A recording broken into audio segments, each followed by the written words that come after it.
If you had ever gone, like, obviously you could go to the post office. There was a you had to receive a package or something. Like, how did? Yeah, it was being sent to a PO box, but Yeah. like they had it, and they had taken it out of there, and they had it, so I had to come and ask for it.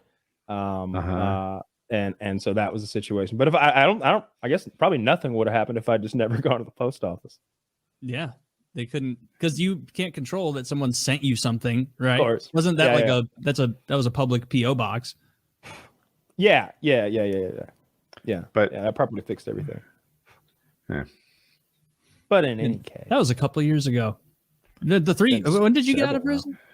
Like 2020? I don't know. I don't know. 2019?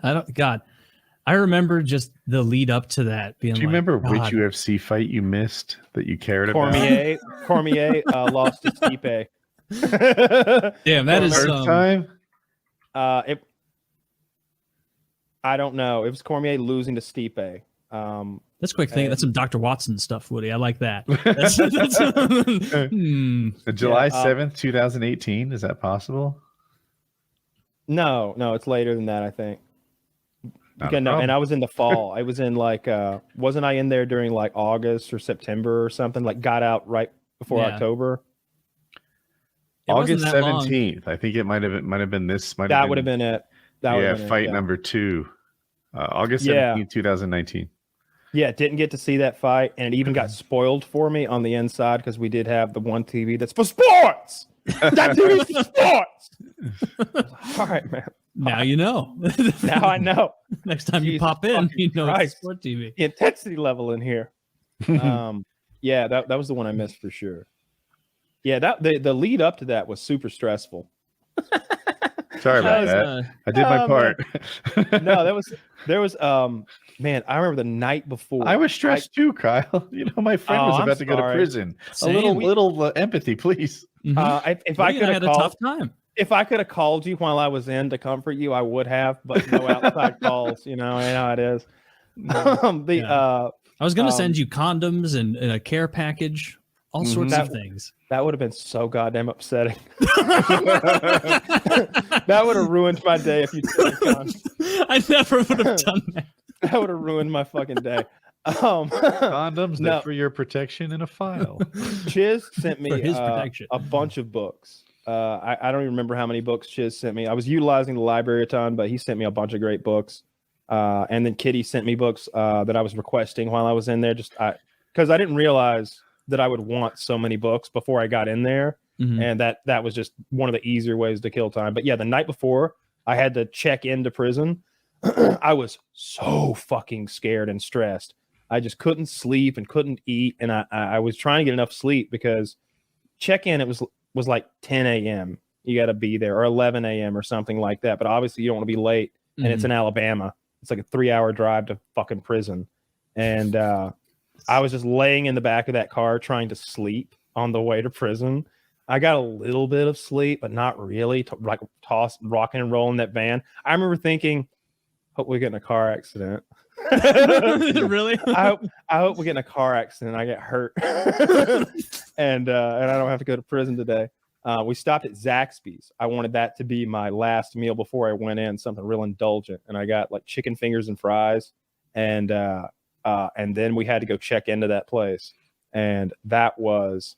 I went to like the wrong door at first. Like I didn't know how to check into prison. You know what I mean? Oh, that sucks. So you're like embarrassed going to jail. Like I don't know honestly, the right procedures. It wasn't that bad because like the guy I ended up running into who was at the wrong door ended up being like the principal or something like that.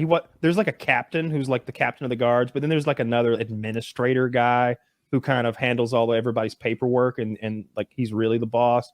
And so that guy was super chill, but that whole thing was surreal that first day because I was sleep deprived and kind of out of it.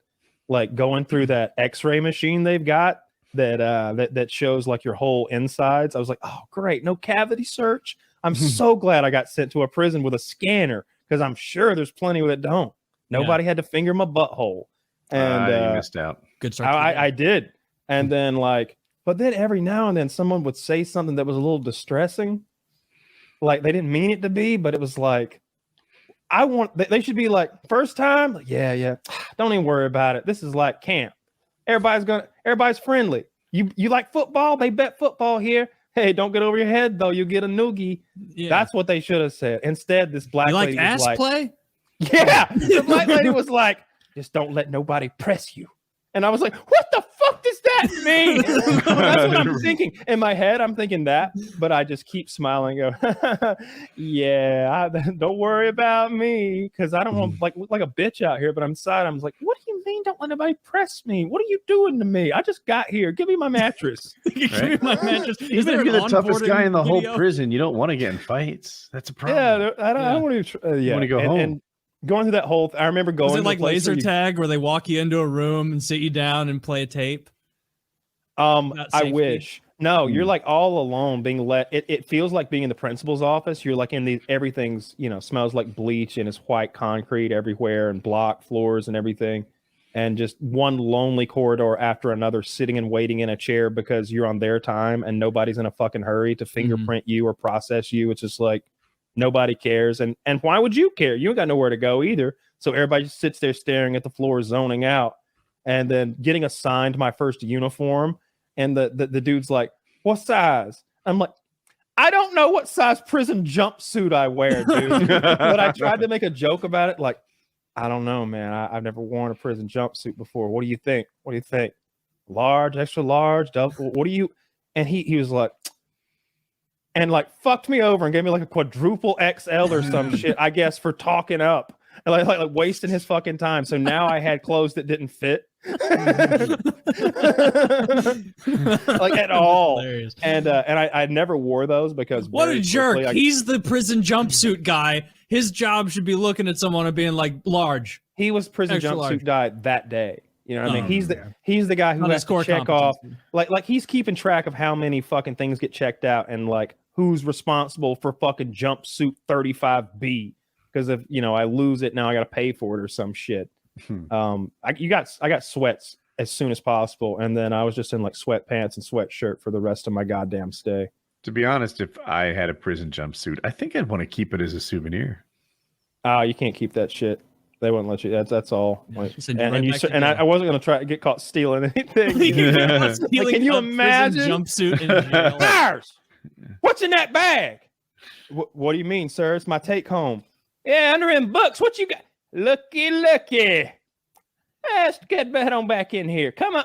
I'd be running. You'd be fleeing. I never should have stolen this jumpsuit. Over a goddamn prison jumpsuit. All it is like work pants. It was like green work pants and thick, like everything's like thick. I don't know, that like something a welder would wear. Yeah, like rough, scratchy horse shit. Just like the toilet paper. It's got to be robust because it's got to fit the next. It's a good thing I didn't shit for like 6 weeks or something crazy, because that toilet paper was terrible that you started with. 6 weeks. That's the most bizarre thing about that.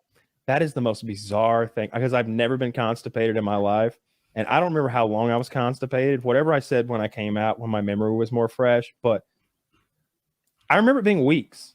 I remember being like a couple of weeks that I had not taken a shit at least, and being like, man, I don't shit soon, I got to go tell somebody, and that's going to be embarrassing.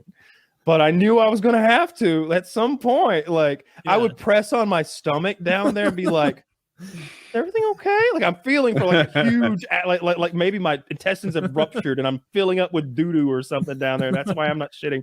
Like, I'm feeling for a mass at this point. It's been that long because I'm eating something. Your body was working at 100% efficiency. You just Jesus Christ, that was fucking, yeah. It's a Kim Jong-un reference. Yeah.